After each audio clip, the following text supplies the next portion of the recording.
Sean Casey, the host of the Mayor's Office podcast, former Yankees hitting coach. Sean, looking sharp on this Sunday night. Good seeing you. Thanks, Moose. Appreciate it, man. You're looking sharp yourself, brother. I appreciate it. Thanks for the positivity. Let's start with the little Aaron Judge, right? He was hitting 179 in late April. You were right. You said, don't worry, don't fret. Talk about the weekend he's had, especially going against the team he grew up rooting for in San Francisco. Wow, I tell you what, the month that Judge just had was historic. You're talking Babe Ruth type numbers, which is incredible. But yeah, going to San Fran, Judge being from the Bay, that was his team growing up, rooting against them, rooting for them. Almost went there a couple years ago. So for Judge to come out and make a statement, in these games out there in San Francisco, I'm sure his family, his friends, his teammates, everybody that was watching, all the Yankee fans were thrilled that he just absolutely put on a show. All right, Sean, we'll get more into Judge a little bit later on the show. Let's shift our attention over to pitching and the starters. They've been sensational this year, really overachieved. But they'll be without Clark Schmidt for at least the next two starts. Well, he's out 4 to 6 weeks with a lat strain. Any concerns about how this will impact the staff? Now, the staff has been so dominant, Moose. I think the biggest thing is you're seeing Garrett Cole starting to get going, too. Losing Clark Schmidt definitely hurts. There's no doubt about it, especially with the way he's been pitching. But that staff on top to bottom has been so lights out. I really believe that, they'll be able to, fill in the gaps here and there with bringing guys up until Garrett Cole's ready, and then Clark Schmidt will be back, too, and then they'll have another problem on their hands that they have too many legit starters. All right, what about Luis Gil? He's making a bid for not only the All-Star game in the AL, but also Rookie of the Year. So far, it looks like one of Brian Cashman's great trades. Why is Cashman so underappreciated, you think, at times by Yankee fans? Well, you know what? Cash has been there a long time, And the Yankee fans expect World Series rings. I think the biggest thing is Cash has done such a great job evaluating talent, bringing in the right guys, pulling the trigger when he has to. He has Hal Steinbrenner's ear.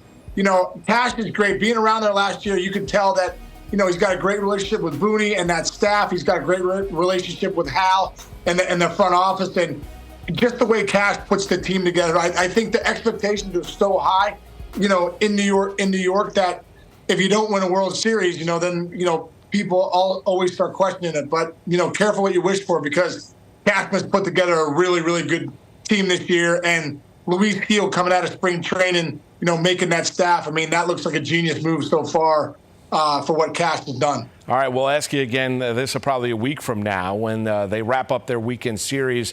You think the Dodgers and the Yankees are still the best bet to be facing off in the World Series come October?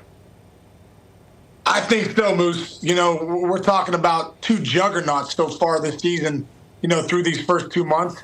When you have the Yankees and what they're doing in that rotation, what they're doing in that lineup, it's just been absolutely incredible in the bullpen. And then, obviously, the Dodgers, and this should be a great series when they come to town with Ohtani and Betts and Freeman. Star power everywhere, and this could be a preview of the World Series, no doubt about it. How big of a factor is Judge's even-keel temperament a part of his success here that he's having in the Bronx? Oh, man, I think that's such a weapon for Judgey. He's so even-keel. And, you heard him in April when everyone was, so nervous and, everyone was so didn't understand why he was struggling. And he was like, listen, this is baseball. It happens. I'm about to get things going. I'm going to get hot. And he has. So I think being that even keel, that's what superstars do. Superstar players know that you got to ride the emotional wave. You're going to have downturns. You're going to have upticks. But you just kind of stay. You're never as good as you think you are. You're never as bad as you think you are. You kind of keep that even keel. And that's what I think Judgey does so well. And I also think Judgey, too, Moose, plays with a little chip on his shoulder, too. I think that motivates him day in and day out to be the best player in the world, not just on the Yankees. So it's fun to watch right now what he's doing. Everyone can't wait to jump off that bandwagon when he's struggling, Sean, I'll tell you that. And then they hop right back on. All right, it was a year ago this weekend that he ran into a wall out at Dodger Stadium. Watching him today, can you see how much the toe injury hampered him a year ago? Oh, yeah. There's no doubt about it. And listen, I think a big thing with Judgey, too, is his base of his swing is so important to him. So to have that toe injury was such a legit injury. And it definitely impacted him last year.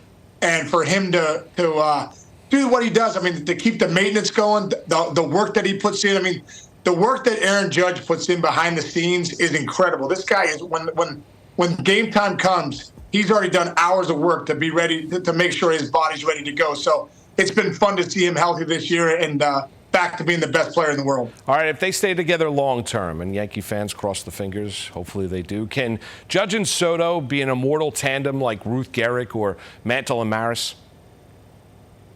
Moose, I really think so, man. I think we're looking at two generational players here. I mean, Aaron Judge will be one of the greatest players to ever play the game when it's all said and done, and so will Juan Soto. And it's that lefty-righty combo. They're both on-base machines. You see, they work at bats. They both can hit the ball at the ballpark. They both hit for average. They're both just consummate professionals that want to play every night. So when you talk about the greatest greatest combos in Yankee history, if Judge and Soto stay together for the next, 8 to 9 years, you're looking at two of the greatest to ever do it in the pinstripes. Sean, I know it was a great night last Thursday in Pittsburgh. The Miracle League had games that night. Let us all know, what is the Miracle League, and tell us about the night. Yeah, well, I started a charity called the Miracle League of the South Hills about 13, 14 years ago. And, local radio station, WDV in Pittsburgh, helped us sponsor a game the other night and really get the word out and stuff like that. But there's Miracle Leagues all across the country. And it's, for kids with special needs. We have a lot of kids. We have over 450 kids at our field alone. A lot of kids have autism or Down syndrome or cerebral palsy.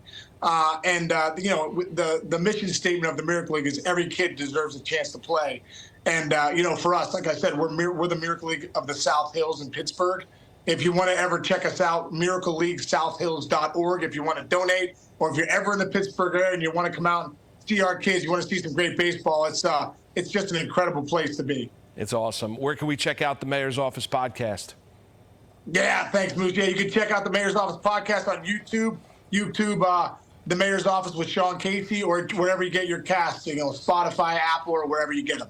Sean, and we're going every day, Moose. 5 days a week. I love it. I love it. Oh, I love the hard work. Sean Casey, who is Mr. Hard Work as a baseball player. You're great each and every week. You join us, Sean.